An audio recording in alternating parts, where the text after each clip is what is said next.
Welcome back to the channel. Today we're going to be discussing the three-body problem by Cixin Liu, or Liu Cixin, depending on how you want to order the names. You have to remember that in Chinese culture, as in many other parts of the world, your last name is actually said first. But for purposes of this Western text, this English translation by Ken Liu, it has it listed first name, last name in our conception.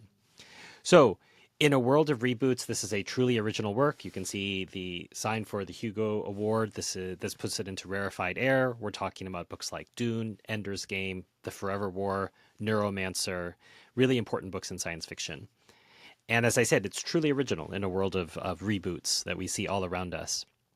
You're going to be asked questions about humanity, about civilization, about aliens. It's a first contact novel. I did not know that. I added this to my to-read list years ago, probably when the English translation came out in 2014. Tim Ferriss had mentioned it on a show, and at that time I was listening to a lot of Tim Ferriss podcasts, and if Tim mentioned it on a podcast, I would add it to my to-read list, and it probably just worked its way up from there. But I'm glad that Tim mentioned it. I'm very glad that I read it. I really like it a lot, and I'll talk a little bit more about it now. As I normally do, I don't give away too many plot points. I just want to give some broad sketches, although the fact that I've told you it's a first contact novel is more than I knew coming into this. That's what happens when you trust the recommendations of someone. You don't have to know anything about the book to read it. The story begins in China's Cultural Revolution in the 1960s. And we have two main protagonists. We have Yi Wenji, who is an astrophysicist, watches her father get killed in front of her. And this and other things leads her to be really disillusioned with humanity. But she's sent to a place potentially to rehabilitate politically, and she helps with a project called Red Coast. Scientists are listening for contact from outer space, and they are sending out signals themselves. So the book, it keeps moving back and forth in time as characters talk about what happened in the past, and we keep jumping forward as well.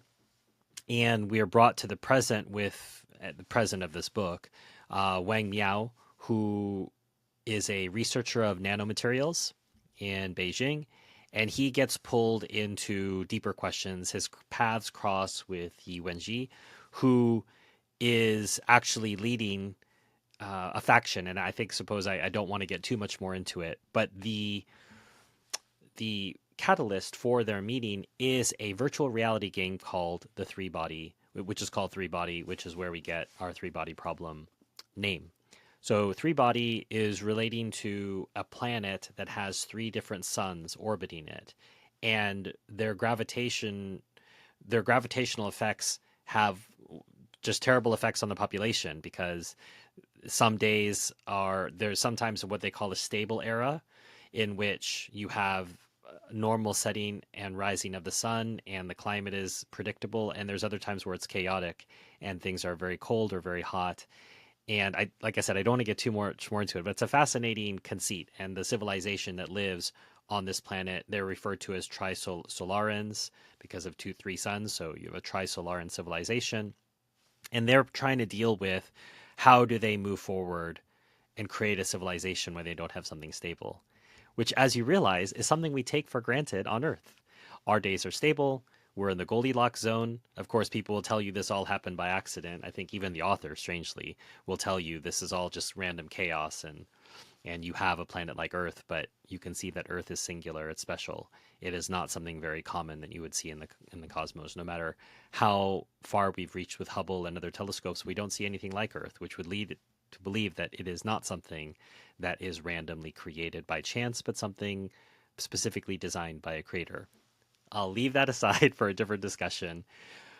What would be intimidating, so I mean, I think about some criticisms that I'm already anticipating from some friends in a book club. We're going to discuss this weekend this book, and I can hear some of the criticisms in my head already, because I was thinking about them as I was reading them. Not because they bothered me, but when I'm reading a book with friends, I'm trying to anticipate how they're experiencing the book as well. And I think the very first objection that's going to come up for someone who doesn't read science fiction normally is there's a lot of science. And I know that sounds strange, but the thing is, science fiction doesn't necessarily have to have what was called a lot of hard science, where you're delving into complex problems. And there's quite a lot of that in this text. So quantum mechanics, astrophysics, game theory, nanotechnology, this is all there. And I would argue in a not particularly difficult way, but I love this stuff. So maybe that's just me saying it's not that difficult, but for others, it may be very difficult. However, I don't think that the lack of comprehending the particularities of the science stop you from a greater appreciation. The same thing can be said about the prose. I can see people saying it's very clinical, it's very straightforward. Part of that may be the fact that we're reading a translation from the Chinese, and maybe the Chinese comes across differently. I can't speak to that, but even if I were to accept the criticism at face value, I'm not bothered by this because we're looking at a greater story. The same thing can be said about the characters. People are going to say the characters are more archetypal rather than fleshed out, that they serve they serve as ciphers within the story. I'm okay with that. And this goes back to my point is if the story is compelling, if the ideas are really important, I don't mind if the language, the prose is straightforward rather than beautiful, or that the characters are less fully fleshed out. I'm okay with that because the words and the characters are normally the support system of a great story. But if the story soars well on its own, then you can say, I'm all right with lesser versions of this. And I certainly am. So I'm anticipating some of my own answers to my friends who I think will bring up these valid criticisms. Strengths. So now that I dealt with the bad news first, good news.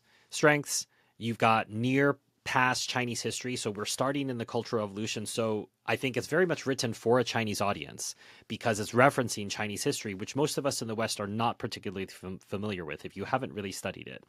And I think it's a wonderful introduction to look at larger questions of Chinese history. When it's referring to certain kingdoms and certain kings, these are deep insights into Chinese culture, which I think if you're conversant in Chinese history or if you're Chinese yourself, you will derive more from those references than I think Western readers who are seeing it more, seeing those references more within certain time spans in the universe.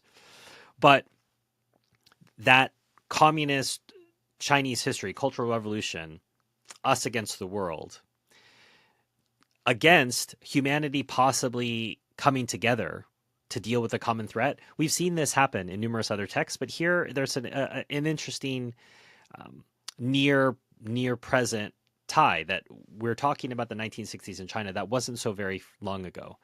And I really, it stands alone. So it's the first part in a trilogy, but you can read this book and not read any further, the same way that you could do with Dune and not read the next 5 novels.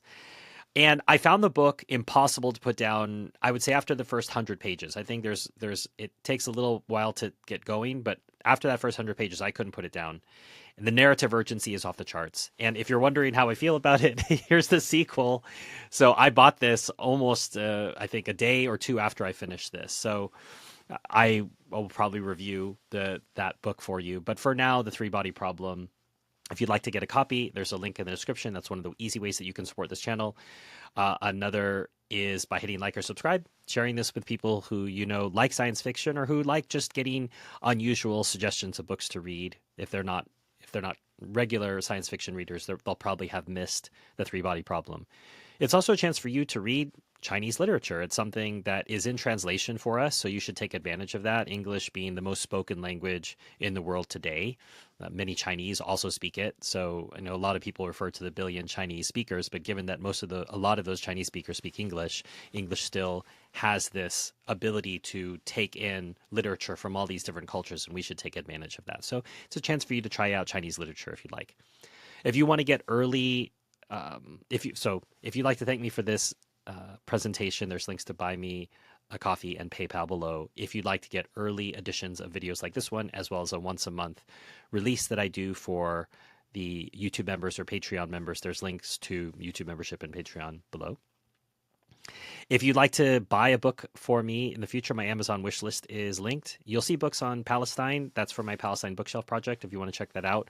But obviously anything not on Palestine is for this channel.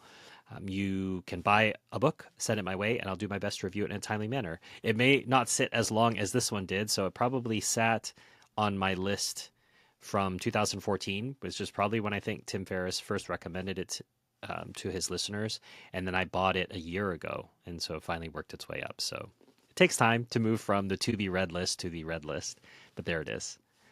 Until next time, enjoy your reading.